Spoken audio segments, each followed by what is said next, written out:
ಬೆಂಗಳೂರಿನ ಮಳೆ ಹೇಗಾಗಿದೆ ಅಂದ್ರೆ ರಸ್ತೆಗಳಲ್ಲಿ ನದಿ ಯಾವುದು ಸಮುದ್ರ ಯಾವುದು ಅಂತ ರಸ್ತೆ ಯಾವುದು ಅಂತ ಹುಡುಕಬೇಕು. ಆ ರೀತಿಯಾದಂತಹ ಪರಿಸ್ಥಿತಿ ರಸ್ತೆಗಳಲ್ಲಿ ಕಾಣಿಸ್ತಾ ಇದೆ. ಬೆಂಗಳೂರಿನ ಸ್ಥಿತಿ ಬಗ್ಗೆ ಉಬರ್ ಸಂಸ್ಥೆ ಲೇವಡಿ ಮಾಡಿದೆ. ಬೆಂಗಳೂರಿಗೆ ಟೈಟಾನಿಕ್ ಬೋಟ್ ವ್ಯವಸ್ಥೆ ಬಗ್ಗೆ ಪೋಸ್ಟ್ ಒಂದನ್ನು ಹಾಕಿದ್ದಾರೆ. ಉಬರ್ ಸರ್ವಿಸ್ನಲ್ಲಿ ಟೈಟಾನಿಕ್ ಬೋಟ್ ಚಿತ್ರ ಹಾಕಿ ಉಬರ್ ಪೋಸ್ಟ್ ನ ಮಾಡಿದೆ. ಆಟೋ ಕಾರು ಬದಲಿಗೆ ಟೈಟಾನಿಕ್ ಫೋಟೋವನ್ನ ಹಾಕಿದ್ದಾರೆ. ಒಂದೇ ನಿಮಿಷದಲ್ಲಿ ವೇಗವಾಗಿ ಬೋಟ್ ಸೇವೆ ಅಂತ ಅವರು ವ್ಯಂಗ್ಯವಾಡಿದ್ದಾರೆ. ಬೆಂಗಳೂರಿನ ಪರಿಸ್ಥಿತಿಯನ್ನು ಆಡ್ಕೊಂಡಿದ್ದಾರೆ. ಇನ್ನೇನ್ ಮಾಡ್ತಾರೆ? ಹೌದು, ಎಲ್ಲ ವ್ಯವಸ್ಥೆ ಸರಿ ಮಾಡಿದಿದ್ರೆ ಈ ಪರಿಸ್ಥಿತಿ ಯಾಕೆ ಬರ್ತಾ ಇತ್ತು? ಬೋಟ್ಗಳು ಬಂದಿದೆಯಲ್ಲ, ಈಗ ರಬ್ಬರ್ ಬೋಟ್ಗಳನ್ನ ನೀವು ರಸ್ತೆಗೆ ತಂದಿದ್ದೀರಲ್ಲ, ಇದೇ ಇವಾಗ ನೆಕ್ಸ್ಟ್ ಆಪ್ಷನ್ನು. ಮಳೆ ಬಂದಾಗ ವಾಹನಗಳು ಹೋಗೋದಕ್ಕಾಗಲ್ಲ, ಬದಲಾಗಿ ಬೋಟ್ಗಳು.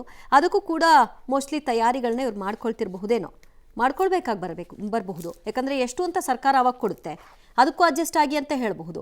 ಈಗ ಏನಾದರೂ ಆಸ್ತಿ ಪಾಸ್ತಿ ನಷ್ಟ ಆದರೆ ಅದನ್ನೇನಾದರೂ ಬರೆಸ್ಕೊಡ್ತಾರಾ? ಖಂಡಿತ ಇಲ್ಲ. ಏನೋ ಇವತ್ತು ಹೇಳ್ತಾರೆ, ನಾಳೆ ಅದನ್ನು ಮರೆಸ್ತಾರೆ.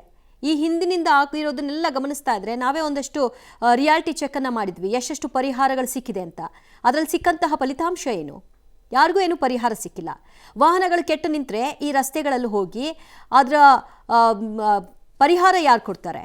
ಅದನ್ನು ಯಾರು ಸರಿ ಮಾಡ್ಕೊಳ್ಬೇಕು? ವಾಹನ ಮಾಲೀಕರೇ ಮಾಡ್ಕೊಳ್ಬೇಕು. ಯಾಕೆ ಈ ರಸ್ತೆಯನ್ನು ಈ ರೀತಿ ಅಧ್ವಾನ ಮಾಡಿದ್ದಕ್ಕೆ ಟ್ಯಾಕ್ಸ್ ಕಟ್ಟೋದು ಅಲ್ಲದೆ ಜೊತೆಗೆ ಇವರು ಮಾಡುವಂತಹ ದುರವಸ್ಥೆಗೆ ಅದಕ್ಕೆ ಬೇಕಾದಂತಹ ಎಲ್ಲ ತಯಾರಿಗಳನ್ನು ನಾವೇ ಮಾಡ್ಕೊಳ್ಬೇಕು. ಹಾಗಾಗಿ ಅವರು ವ್ಯಂಗ್ಯ ಆಡಿದ್ದಾರೆ. ಇದನ್ನು ಹಲವರು ಟೀಕೆ ಮಾಡಬಹುದು. ನೋಡಿ ಹೆಂಗೆ ಬೆಂಗಳೂರು ಬಗ್ಗೆ ಇವರು ಟೀಕೆ ಮಾಡ್ತಾ ಇದ್ದಾರೆ, ಬೆಂಗಳೂರಲ್ಲೇ ಇದ್ಕೊಂಡು ಬೆಂಗಳೂರು ಅನ್ನ ತಿಂದ್ಕೊಂಡು ಅಂತ. ಬೇರೆಯವ್ರು ಮಾಡ್ತಾರಲ್ಲ, ಅಂತಾರಾಷ್ಟ್ರೀಯ ಮಟ್ಟದಲ್ಲಿ ರಾಷ್ಟ್ರೀಯ ಮಟ್ಟದಲ್ಲಿ ಚರ್ಚೆ ಆಗ್ತಿದೆಯಲ್ಲ, ಹಾಗೇನು ಹೇಳಬೇಕು.